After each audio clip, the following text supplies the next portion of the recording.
За 536 ба 398-ийн нийлбэрийг олъё. Энэ утга шилжүүлэх зөөх гэд байгааг сайн ойлгохын тулд би үүнийг хоёр аргаар бодож үзүүлье. Эхлээд бүгдээрээ өнөөл тогтсон аргын дагуу нэгжээ харъя. 6 ба 8-ийн нийлбэр хэд вэ? 6 ба 8-ийн нийлбэр 14 гэдгийг бид мэднэ. Хариу нь 14. Харин энэ багнандаа бичгтээ за яг 4 бол нэг жимч нэгжийн оронд биччихнэ. За 10-ыг бол харин 10-ын орон руу шилжүүлнэ гэсэн үг. Одоо 10-ын орон дээр анхаарлаа хандуулъя. Энд нэг 10 байна.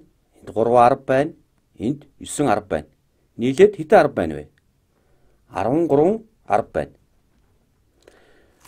За, сайн санаарай. За, энэ чинь 13 шигийг 10 гэдгийг санаарай. Үүнийг бас өөрөөр хэлбэл 3 шигийг 10. Энэ маань 3 мөн 1 ширхэг 100 юм. За 100. За байцаарай. Яагаад ийм болчих вэ гэж байгаа бах. Тэгвэл сайн сандаа. Энэ чинь 10-ын орон шүү дээ.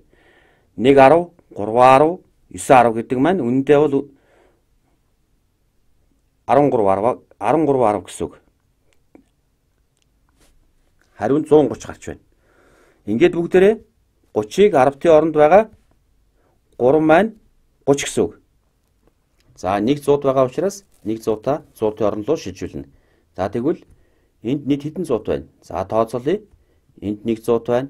Энд 500 байна. Энд 300 байна.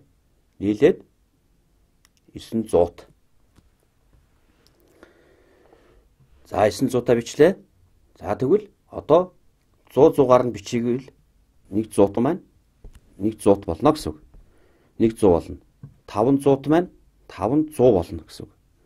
300 маань 300 болно гэсэн үг. 300 болно. За нийлээд 900 болж байгаа хэрэг шүү дээ. За бүгдээрээ бодчихлоо. Бодлогын хариу маань 934 гарлаа.